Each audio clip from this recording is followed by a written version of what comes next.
Star Wars Battlefront II had one of the craziest game launches in history. Oh my god! Okay, it's happening! Everybody stay calm!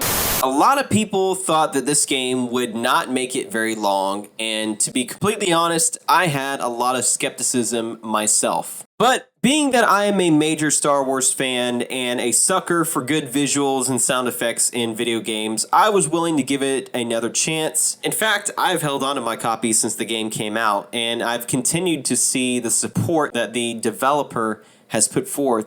And let me just say, it's pretty impressive.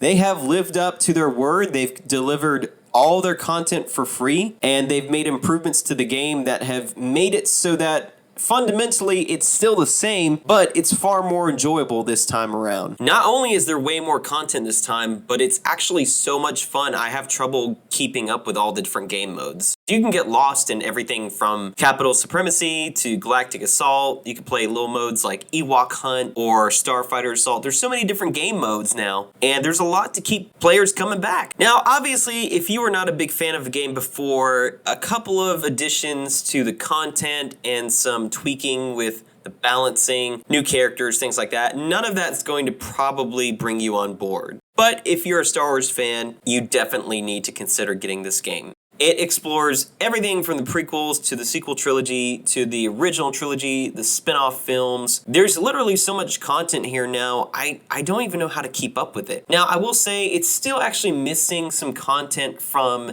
like the original Battlefront games, oddly enough. I don't really understand why some of the hero characters are still absent, but I will give them credit for keeping content consistent and actually living up to their word by making it all free. And I will tell you, for the longest time, I got so frustrated at some of the lack of content. I want more. And I know I shouldn't.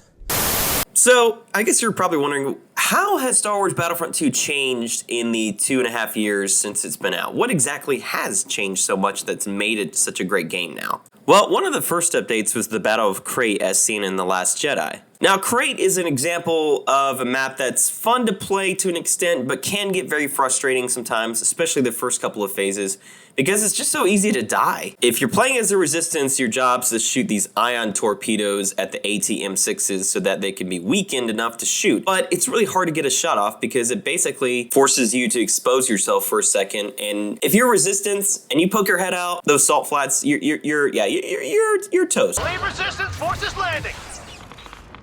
Or, I don't know, maybe I just suck at it. But in this map, the battle becomes increasingly bottlenecked, and it just becomes pure chaos towards the end. I will say, I think it's a little too easy for the First Order to win at this point, because really all you have to do is shoot these 3 different generators or something, and they're completely exposed, and all you have to do is get a shot off and blow them up and you win. And if you have enough firepower, just hammering it, you don't really have to do a whole lot. You don't even have to get that close. You just have to keep hammering it away. I've usually won playing as a First Order, and it's a little bit harder to play as a Resistance in this map, but if you have a good team, I guess anything's possible. Now, they did also add a additional couple of missions to the campaign, which takes the character of Iden further into the timeline. And it's supposed to kind of tie into The Force Awakens. You actually get to see Kylo Ren and a couple other familiar faces. But if I'm being honest, the campaign is still a little bit of a letdown. This little bit of content doesn't really do a whole lot to make it all that much more engaging. But it's just not a very memorable campaign, unfortunately. And I hope they actually bring back Iden's character,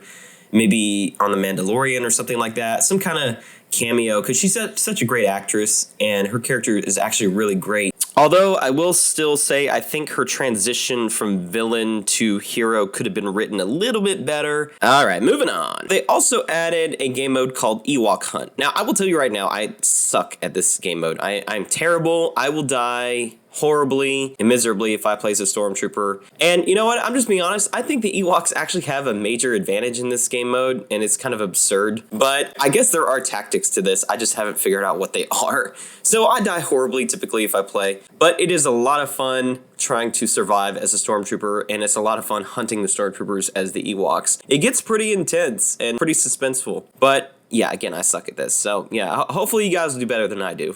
Now, they also added content from Solo: A Star Wars Story, which I could care less about because I did not like that movie, and I reject that Han Solo. That is hashtag not my Han Solo. Adds a new map, a couple of new appearances, and a new game mode called Extraction, which I barely play, but it is a lot of fun still. Now, for me, none of this content is really enough to keep me playing the game up to this point. It wasn't until they started dropping the Geonosis and Clone Wars content that I realized that I was really excited to play this game again. And that's just because I love the Clone Wars era, and I love all of the technology and the actual war itself.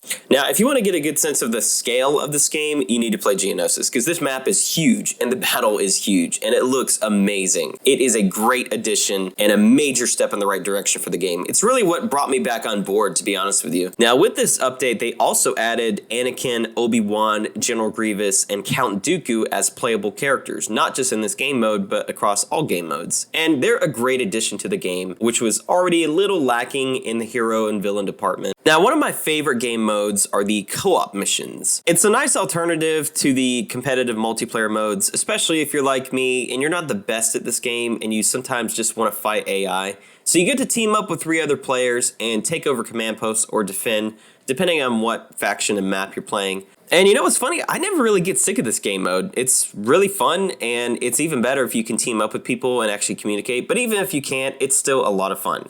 On a side note, one of the biggest issues with this game is the inability to communicate with your teammates. You have to either make a game party chat, which you have to do with a bunch of strangers, I guess, which is fine.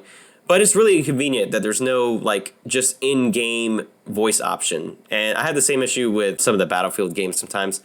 It's weird. It's like EA wants you to play multiplayer so much. They are so obsessed with multiplayer sometimes. But they don't really give you a good way to communicate. And they even emphasize working together in this game to achieve your goals. They even emphasize playing near teammates. But they don't want you to communicate, I guess. I don't know. That's kind of weird if you ask me. But anyways. Okay.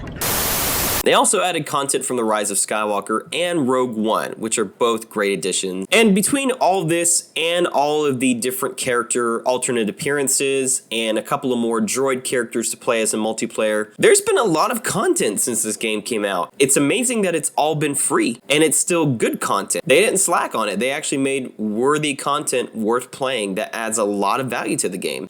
So all this being said, even with all this great content, there's still a couple of issues with this game that might keep you from playing. Probably the biggest one is just that it has a steep learning curve. If you're new to the game, you're likely going to be paired up against people who are way more experienced, and you'll probably get destroyed because of that. The best thing I could say to that is to try to find some friends to play with, or just play some of the offline modes where you don't have to actually fight against real people yet, especially the co-op missions. It's a great way to actually learn how to play the game without having to dip your feet into player versus player combat yet.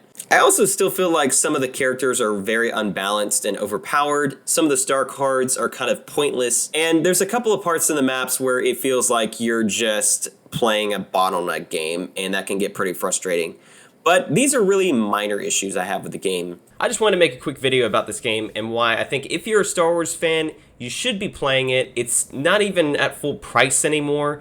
There's a lot of game modes you can play with friends. There's even some offline modes you can play. I thought EA did a really good job of living up to what they said they were going to do. And so now the game is really worth playing. That's all I wanted to say about it. Hope you enjoyed this video. Leave a like on it, comment below. And if you enjoy this content, want to see more, hit that subscribe button. Thank you so much, guys. Have a great day.